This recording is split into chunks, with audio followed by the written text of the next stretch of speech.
Hi, I'm Bill from CJ Pony Parts. We're back again with a 1965 Mustang Coupe. Now recently we installed a power brake conversion kit with a dual bowl master cylinder on this car with the goal of upgraded disc brakes in the future. While the factory drums are getting the job done, the disc will be a much better braking system for our car, which is meant to be a nice quality driver. So today we're going to finish off the front brake upgrades on our 65 Coupe by installing this disc brake conversion kit from Scott Drake. This conversion kit from Scott Drake is going to fit your 1964 through 1966 Mustang with a 6-cylinder original 4-lug setup. It includes brand new original style calipers, all necessary brackets, hardware, and hoses for installation, along with a set of brand new brake rotors. For this installation, let a lift or a jack and jack stands, 1/2-inch ratchet, 15/16 socket, 3/8 ratchet, 9/16 socket, 10mm socket, 3/8 Allen key, a 5/8 wrench, 9/16 wrench, a 3/8 line wrench, small flathead screwdriver, channel locks, cutters, rotary tool, hammer, and safety glasses. I'm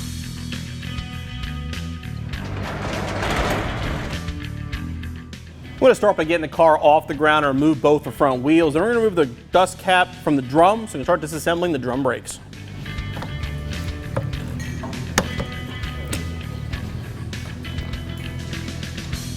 Cap off, now squeeze the cotter pin.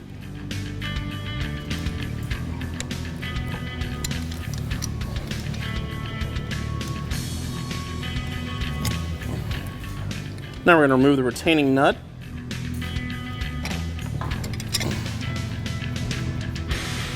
Now get the washer and bearing out, just give the drum a good tap and they'll pop right out. Okay, with everything out of the way, we can shimmy the drum off.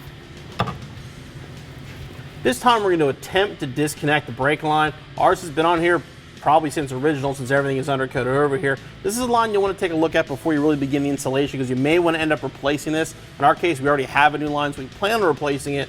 But if not, you want to try to disconnect this here. Sometimes it can get stuck, end up turning the line and damaging it.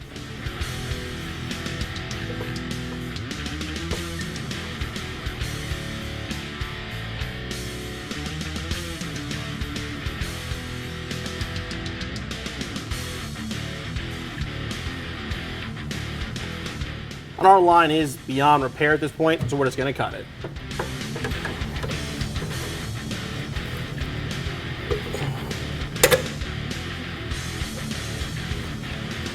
And now we're going to work on the retainer, kind of the same issue here.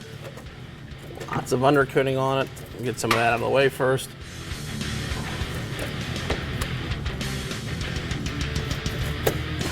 And then remove the clip. Line disconnected, now we can work on removing the backing plate. It's held on by 4 bolts, 2 down here, 1, 2 up top here.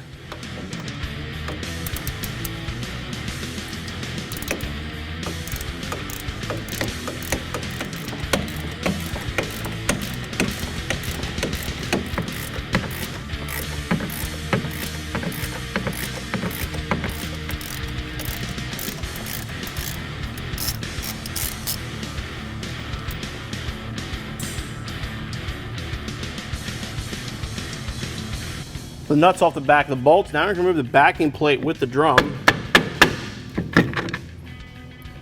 We're going to clean this surface here then as well, remove any remnants of the gasket.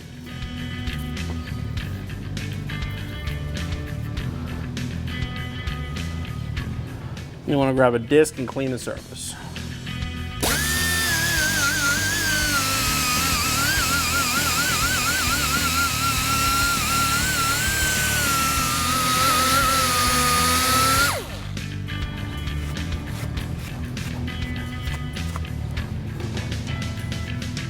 With everything off and cleaned up, now you can grab the caliper mounting bracket, line that up with the factory holes.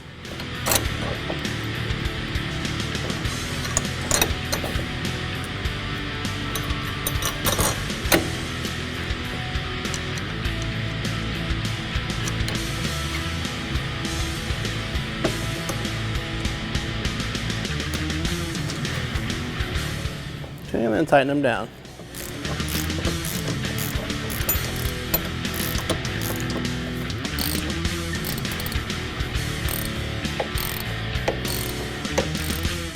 We're ready to start assembling the rotor. You want to grab this seal, remove this metal ring. The tapered side It's going to go inward. Put that on first. Now what you'll want to do is properly grease the bearing by getting a good amount of grease in your hand. Just work it through. If you have a bearing packer, great, use it. Most of you may not. This is going to be the old school way to do it. Make sure you work it in and out of the bearing so it pushes through. Once it's greased up, now you can put it in the back of the rotor. Then put the seal on top of it.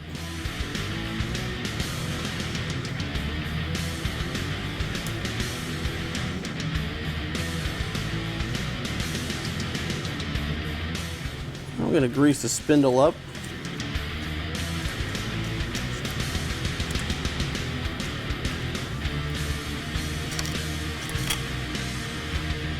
Put the rotor on. And now grease the smaller bearing. Same process, work the grease through the bearing. Make sure it gets inside and out of all the rollers. Kind of easier, just make sure you sort of spin the rollers in your hand and you can push the grease through them. And now we can put the smaller bearing in. Install the washer. And the retaining nut.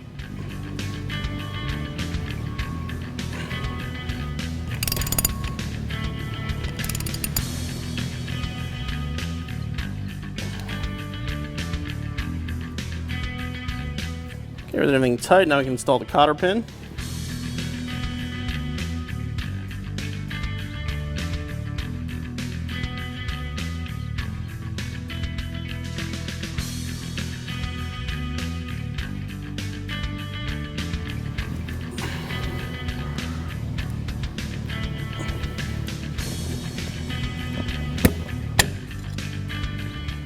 And then finally the grease cap.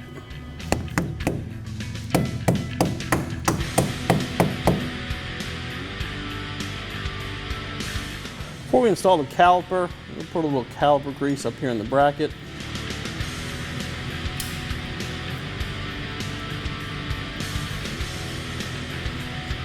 I can put the caliper up into place.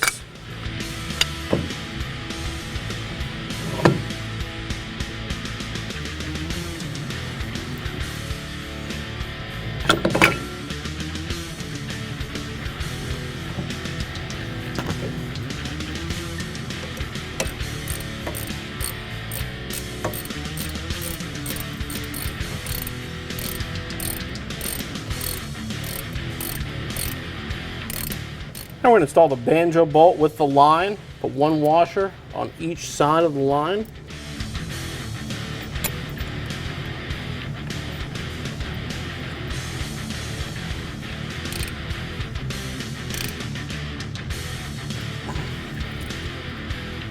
Everything else done, now we can connect the brake line. Put the hose up into place.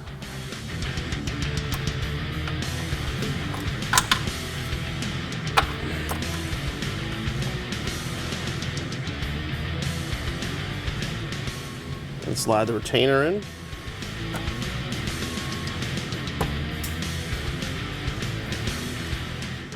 And tighten the brake line.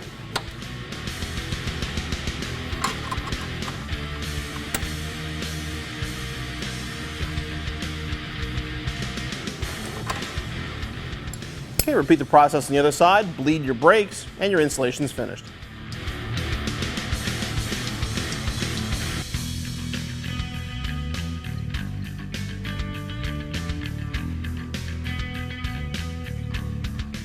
If you're looking to build a quality driver like we are with your 6-cylinder Mustang, the disc brake kit from Scott Drake's can be a perfect choice. I should mention this kit is 4-lug, will work with an aftermarket 4-lug wheel. It will not clear the original 13s. You gotta have at least a 14-inch wheel, and some of those won't even work. So you want to check to make sure you have the right wheels before you get the kit. If you're looking to convert to a 5-lug, they actually make the exact same kit in a 5-lug, which will give you a lot more wheel options. Overall installation is pretty straightforward. Take you between 3 and 4 hours and be back on the road in no time.